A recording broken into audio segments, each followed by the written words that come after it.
ह्रीताराद्रिव्यै नमो नमः। ॐ ह्रीताराद्रिव्यै नमो नमः। ॐ ह्रीताराद्रिव्यै नमो नमः। দীর্ঘদিন আপনার কোনো মনোবাসনা আটকে আছে, কোনোভাবে আপনার কার্য সফল হচ্ছে না, আপনি সমস্ত দেবতার পুজো করছেন, আপনি শিব উপাসনা করছেন, মা লক্ষ্মীর উপাসনা করছেন, মা কালীর উপাসনা করছেন, বিষ্ণুর উপাসনা করছেন, কিন্তু আপনার উপাসনা সাকসেস হচ্ছে না, বা আপনার মনে হচ্ছে ভগবান আপনার ডাক শুনছে না।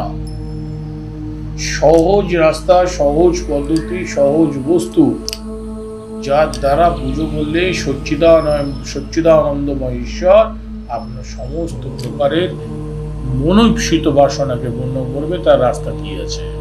তার রাস্তা একটি, সেটা হচ্ছে আপনাকে 41টা সোমবার এটা মেনটেন করতে হবে। তার জন্য আপনাকে সৌভাগ্য চক্র চ্যানেলটিকে লাইক করতে হবে, সাবস্ক্রাইব করতে হবে এবং শেয়ার বাটনে থেকে শেয়ার করতে হবে, অবশ্যই কমেন্ট করতে হবে।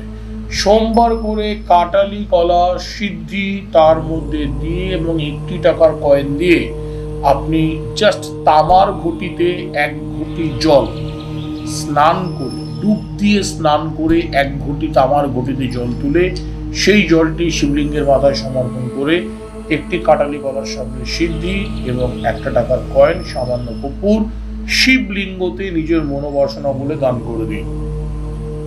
এবং যদি তার মধ্যে যদি কারোর পিতৃ দোষের মতন সমস্যা থাকে, অর্থাৎ পিতৃকুল যদি তার উপর অসন্তুষ্ট হয়ে থাকে, তার সঙ্গে কালো তিল দিতে পারেন।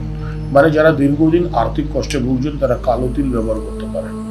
এটা করলে আপনার যত প্রকারেরই ব্লকেজ থাকুক না কেন জীবনে, যে কোনো প্রকারের যদি ব্লকেজ থেকে থাকে, সেটা আর্থিক ব্লকেজ হতে পারে, শারীরিক ব্লকেজ হতে পারে, সাংসারিক যে কোনো প্রকারের অসুবিধা হতে পারে, সেই বা স্টুডেন্টদের ক্ষেত্রে, ছাত্রদের ক্ষেত্রে তাদের সেই জায়গায় ব্লকেজ হতে পারে, এডুকেশনাল এগুলোতে ব্লকেজ হতে পারে, সেই সমস্ত ব্লকেজ কিন্তু কাটালি কলা সিদ্ধি কর্পূর এবং 1 টাকার কয়েনের দ্বারা আপনি নিজে হাতে 41টি সোমবার পালন করলে কিন্তু সেখান থেকে মুক্তি লাভ করতে পারবেন।